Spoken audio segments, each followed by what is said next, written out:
Hello, my friends. A question that often comes up is, what house system do you use? Wow, there are so many different house systems.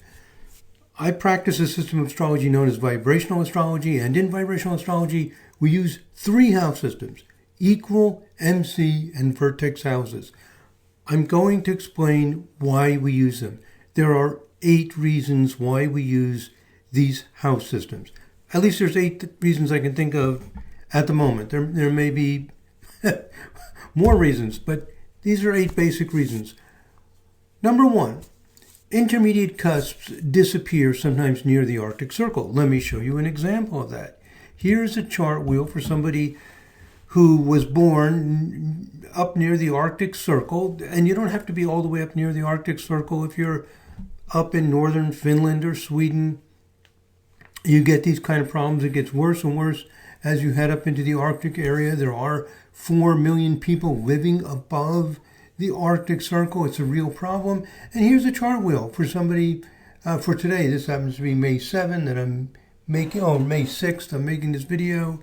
And I just did a time adjust to make a chart where those are your houses.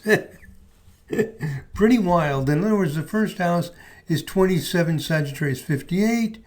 And then the first house occupies this entire region up to 8 degrees Gemini, almost half the zodiac. So you get crazy charts like this.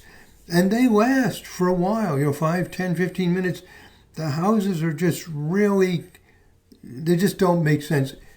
This makes quadrant houses, very, very unlikely to make any sense. They're just people it doesn't make sense for. We've got to do something about this. So in vibrational astrology, we face these problems. We don't just put them off to the side. What's going on here? There are some charts where it just doesn't make any sense. Now, in the early 70s, when I started doing astrology readings, I did charts for people who were born in northern Finland, and they would have things like 3 houses occupying 15 degrees, almost as bad as what we're looking at here. And I did a reading for one person, and then she told her friends and family who had also come to the United States, they were from that same region. And many of these charts were extremely skewed like this, with gigantic houses, other houses very small. The people were very normal. They didn't seem to be missing the quality of those houses. Big problem. We've got to face what's going on here. So that's a big issue that we need to face. Okay. So quadrant houses cannot possibly be accurate in these cases. They do not fit the people. Okay. Point number 2, and this is related to point number 1, but it's a different way of looking at it. If you look at how the houses change over time, what's happening from minute to minute or hour to hour, you also have huge problems. So you can have a chart that looks really weird, like the one I just showed you. And also if you're looking at transits, if you're looking at events, and the houses can be moving 10 degrees in 1 second of time, they're moving so fast they're not usable. So there's several ways that you encounter this problem, that the houses just don't make sense in the Arctic Circle. They don't fit reality. I've made lots of videos on this, but these are some of the reasons why we use equal, MC, and vertex houses. So the chart wheel can look weird. Doing events or looking at especially short periods of time, 15 to 20 minutes to a half hour, the cusps are moving radically. In other videos, I show how certain signs do not rise in those places. So it's not just a problem with quadrant houses, it's a problem with the ascendant. The ascendant goes crazy and it's not useful and it doesn't relate to people's experiences. So I developed a theory, to read from the slide here, I developed a theory that the vertex becomes increasingly strong as you head closer to the poles. As you move away from the equator to the poles, the vertex gets increasingly strong. The vertex has the opposite problem from the ascendant. The vertex gets bizarre around the equator. It stays stuck at 0 Aries or 0 Libra. And I have videos that go into detail on that. So there appears to be this beautiful kind of symmetry and balance, where the ascendant is strong near the equator, becomes weaker near the poles, and just the opposite, the vertex is very weak near the equator, becomes increasingly strong. It fits our experience. Does it make any sense that everybody living within 20 degrees of the equator, that's a huge number of people, enormous numbers of people around the world, and every one of them has the vertex between 1 degree of 0 Aries and 0 Libra? It'd be like saying everybody's ascendant is within 1 degree. It doesn't fit reality. People are much more varied than that. If the vertex had any meaning, it loses its meaning near the equator. So we've got to face the facts. So this works beautifully, that the ascendant has no power as you head towards the poles. This means that not only do quadrant houses not work near the poles, also whole sign houses do not solve the problem, and equal houses do not solve the problem because they are based on the ascendant. So we use equal houses in vibrational astrology, but the equal houses have a lot of power when you're near the equator, and they lose power, they lose strength, they lose relevance. They become ineffective as you head near the poles. So this is a way of resolving the fact that sometimes houses don't work. They don't fit the people at all for many, many reasons. Imagine you're up near Svalbard, Norway, and is it Norway or Finland, Svalbard, wherever it is, and there's like 4 signs that never rise. Anyway, it just doesn't make any sense. So this is why we found an alternative to relying on the ascendant. And so we have equal houses. That means equal from the ascendant. They're important when you're near the equator. Equal houses from the vertex. They get stronger as you head towards the poles. And we use equal houses from the midheaven. I'll give you some more reasons why we use these house systems. Third point, why we don't use whole sign houses. Well, first of all, we can't use whole sign houses for everybody because the ascendant makes no sense as you head closer to the poles. And whole sign houses depend on where the ascendant is, what sign it's in. And there's a second reason why whole sign houses don't work. If whole sign houses worked, there would be a dramatic global changes.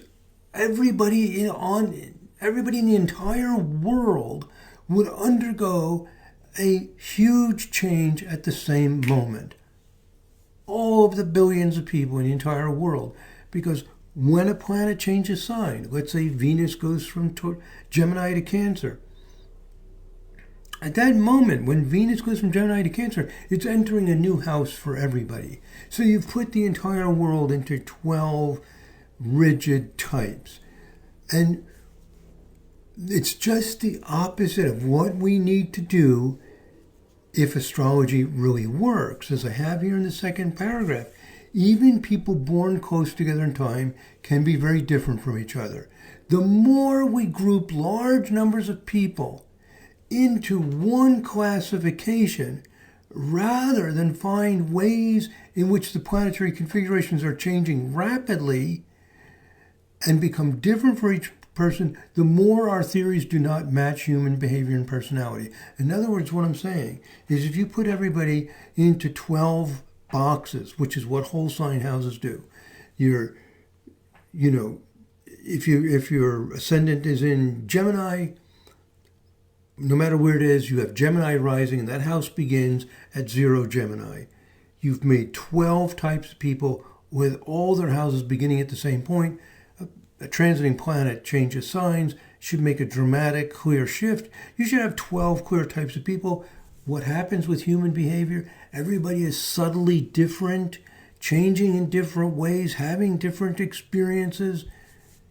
We need to have an astrology that shows those fine nuances and changes and how everybody's unique, because that's the reality. How they develop, instead of putting them into 12 standard boxes, it doesn't fit reality. If people fit into 12 little boxes, 12 big boxes, 12 discrete types of people, then whole sign houses would make sense. What we do is we just try to match the astrology with what's happening. So this is another reason why whole sign houses just don't make any sense. Now people will say, oh, but it works for me. Well, in vibrational astrology, which is an evidence-based system, it works for me is not very convincing. What do you mean it works? Have you documented it? Have you consulted 20 people, documented what happened, get a critical assessment of this, have different people look at it, etc. So there's not this kind of support for quadrant houses or for whole sign houses. These are reasons why we don't use them. Fourth reason. Let's go back to quadrant houses, which already don't make sense for the reasons I mentioned above. But another reason why they don't make sense is if those intermediate cusps, let's say you use Regiomontanus houses or Campanus houses or Placidus houses, that fifth house cusp, sixth house cusp, etc., eighth house cusp, they have a very specific point there. I have watched in my own chart and charts of other people transits over those cusps. When an outer planet like Uranus transits the ascendant, the 4th, 7th, or 10th cusp, you see things happen. I mean, almost all astrologers agree with this. Things happen. I mean, over 50% of the time, something dramatic happens when an outer planet crosses an angular house cusp. I've watched Pluto cross somebody's 8th cusp, according to Placidus, Regiomontanus, etc. It's just not clear. It's not obvious. I know people will say, oh, well, I had Pluto transiting the 8th house and my mother died and da-da-da. And these kind of little anecdotal stories are very generalized. We could narrow it down to that cusp, right when it gets on the cusp. Why are the cusps for quadrant houses, whether it's Placidus, Campanus, Regiomontanus, why are they so fuzzy? And people say, well, you can start 5 degrees earlier. The whole thing is very vague, very fuzzy. You don't see clear results. We don't have it documented like we do when planets cross the angular cusps.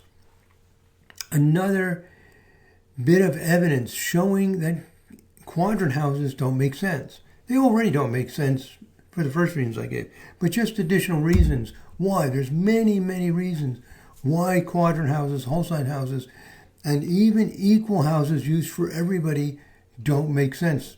They don't make sense for people born near the very northern regions. And remember, Europe is at very high latitudes, above 45 north, most of Europe. Once you get above 45 north, you're closer to the poles, you're closer to the North Pole than you are to the equator. And you start getting these extremely skewed houses using quadrant houses. And you get the ascendant moving extremely fast, so fast it's hard to know even where it is. Fifth reason why I use equal MC and vertex houses. Way back in the 1970s, I started intensive study of astrology in September 1972. I started doing charts of people endlessly, spending all my time on it. And I had all these people I interviewed, and I kept a big file, a paper file, had a little file cabinet with eventually thousands of charts.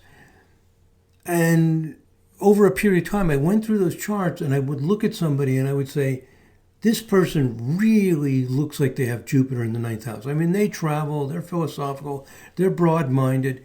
I picked a planet in a house that seemed to really make 100% sense. And then I put down the different house systems. Like I had Campanus, Coke, Placidus, whole sign, and equal. Those were the houses I had. Why was I using whole sign houses back in the 1970s before they were popular? Because I studied Vedic astrology. I tried to use Vedic astrology. Excuse me. And in most Vedic astrology, what are now called whole sign houses are what are used. So I was interested in that. And what I found out is very interesting. I found out that if a planet was just on the right side, if you look at a chart wheel, a planet is just on the right side of the midheaven in that 9th house, very often that worked. I mean, that person really seemed to have a planet in the 9th house. Similarly, or the 10th house, if a planet was just a little bit to the left, if you're looking at a chart wheel, let's pull up a chart wheel Not that one. That one looks crazy. Let's pull up my chart wheel. So you can see this Neptune a little bit above the 7th house. If we relocate, well, let me see. My chart may not be the best to use. Well, that's fine. Here's an actress, Kathy Bates. Well, she's not the best chart either because she's got her angular, her house is pretty angular. But let's just go to this. Let's take the actor Kurt Russell. Sorry for floundering around here. Oh, okay. Bingo. We got a great chart here. See this 10th cusp? Jupiter. Right here. Sun and Jupiter in the 10th house. But if you used equal houses, you have 0 Cancer rising, you would have 0 Aries, and they're in the 9th house. So using equal houses, Sun and Jupiter in the 9th, using a quadrant house, they're in the 10th. And for the people that it was clear, like this person seems to have all of the characteristics we expect for, say, Sun and Jupiter in the 10th house, it fit the cusp it was close to. So when a planet is close to the 10th cusp or the 4th cusp, those 3rd and 4th houses and the 9th and 10th houses, they worked very consistently. Same with the Ascendant. So Kurt Russell has Uranus in the 1st house, just below the Ascendant. But if you based it on the midheaven and you did like equal houses from the midheaven, it would be way down here in the, like, whatever, it'd be like in the 2nd house. My point is this, keep it simple. When a planet is near the Ascendant or Descendant, our eye tends to relate the planet to that cusp. We say, oh, Uranus is in the 1st house, just below there. When the planet is up here, modern Western astrologers tend to relate it to this cusp. And it worked beautifully. So my point is this, the houses, when you're looking at the 9th and 10th houses, we relate it to the midheaven, same with 3rd and 4th, we relate it to these angular cusps. And what I realized after a while is, first I thought, well, maybe quadrant houses work and the midheaven houses are related to the midheaven, but then I realized quadrant houses can't work because they're based on the Ascendant. The Ascendant goes berserk a lot of times. So what I came to is there are 2 house systems. You can count from the midheaven. That's why this works. You can count from the Ascendant. That's why this works. There are actually 2 houses, equal houses from the midheaven, from the Ascendant. So those houses that really work when they're close to one of these cusps is because they are clearly in that house by one of the 2 house systems. So with equal from the MC, we just take 30 degrees from the MC, and this becomes the 10th house. I'll show you. I'll go to Settings, House System, and down here, I will select equal from MC. And that now the MC, you see Sun and Jupiter and Mercury clearly in the 10th house. Because this is the equal from the midheaven, and this midheaven is still the 10th house. If I go to Settings, House System, equal, now 0 Cancer, and now they're in the 9th house. So the equal from the Ascendant and equal from the midheaven matched what I saw when I tabulated about 1,000 clients and what really worked. The planet that was clearly in a house was always in that house by either equal or MC. Now this is personal observation, but it was a comprehensive personal observation of all of the people that I consulted and interviewed over a long period of time.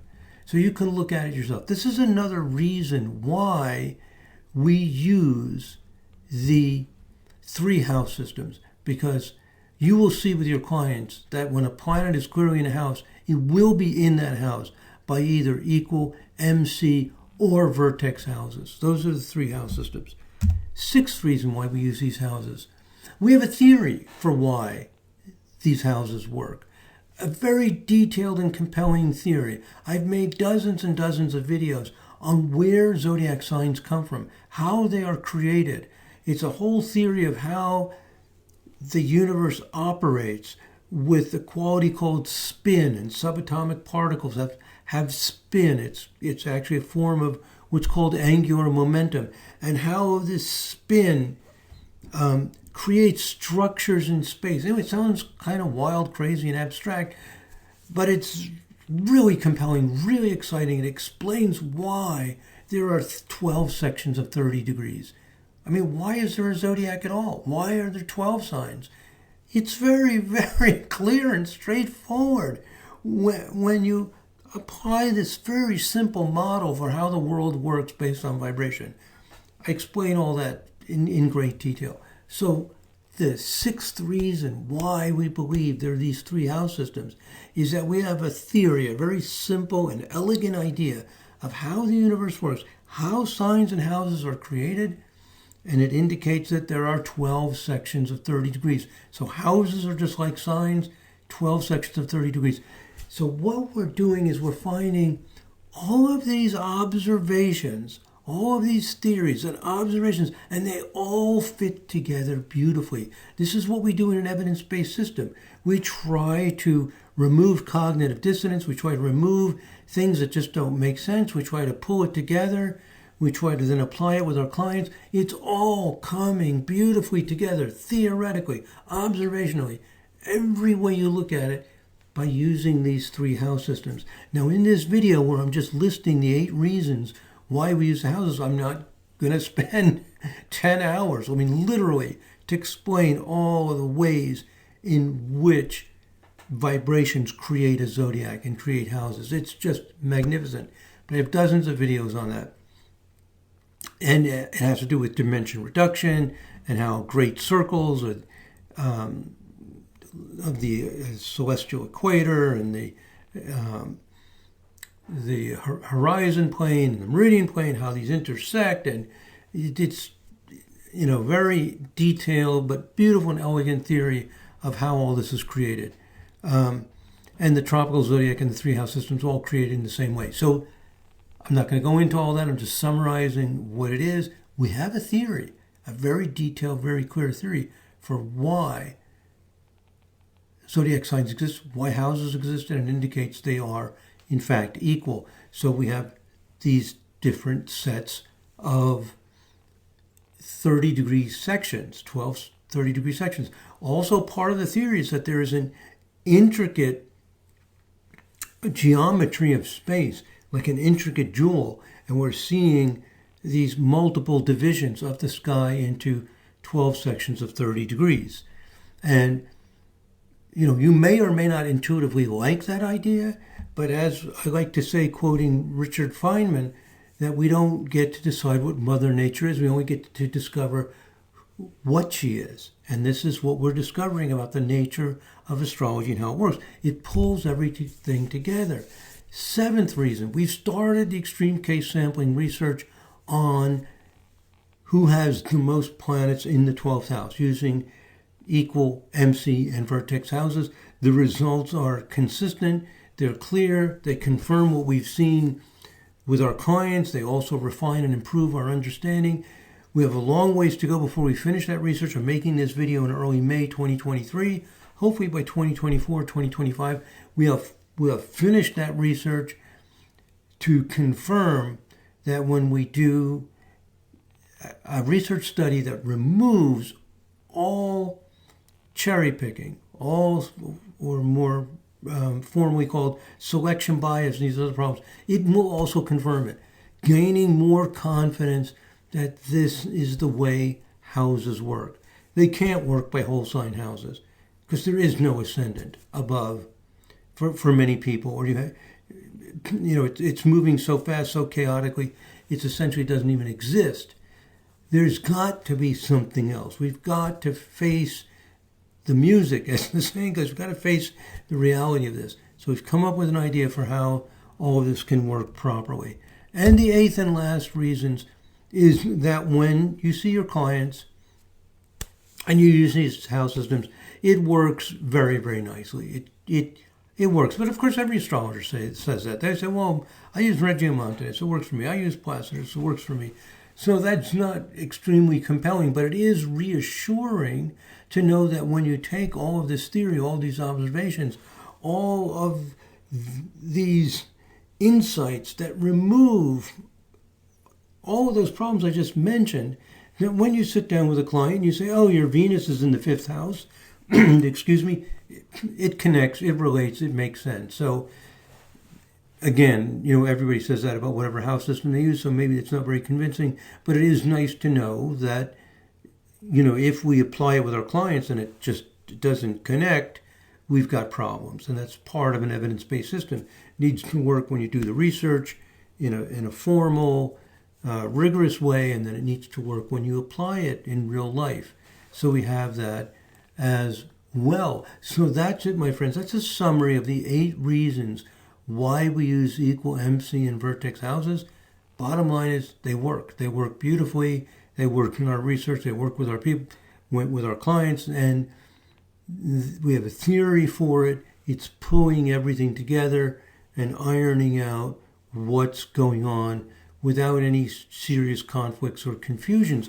One of the things that's exciting is looking at people who are born up at, say, 50, 55 north, which is, there are lots of cities with millions of people that far north, and looking at the vertex and the anti-vertex, they're actually stronger than the ascendant. If you're born at one of those locations, look at your anti-vertex sign. It's a good chance it's not the same as your rising sign. Which one makes more sense?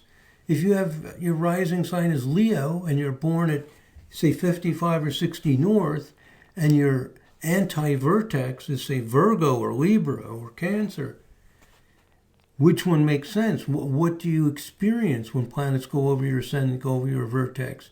So just on a personal, everyday experience, just look at it. We're getting amazingly consistent, positive results from people living in these areas, born in these areas, seeing how things work for them. Similarly, if you have people near the equator, try looking at the vertex. It doesn't work. It's always 0 Aries or 0 Libra. But the ascendant works beautifully. Remember, astrology developed not extremely far, generally south of 45 north, where 45 north is where the ascendant and vertex are equally strong. Astrology developed, was perfected, and used primarily south of 45 north, where the ascendant works, or maybe sometimes a little bit north of 45. But not extremely far north of it, in general, most of it. So it all fits together, it all makes sense. That's why the ascendant has worked well, because people were looking at people in those regions of the world. So that's it, my friends. That's a quick summary of why we use these 3 house systems, equal, MC, and vertex. If you go into the details of the theory of what creates the zodiac signs, you go into the detail of the research that we've done. I think we finished the 12th house. We got 11 more to go on the extreme case sampling studies. And you look at the transits, etc. As you dive deeper, you can investigate all of what I've presented to you here in more detail. Okay, well, thank you very much for listening, my friends. God bless. Namaste.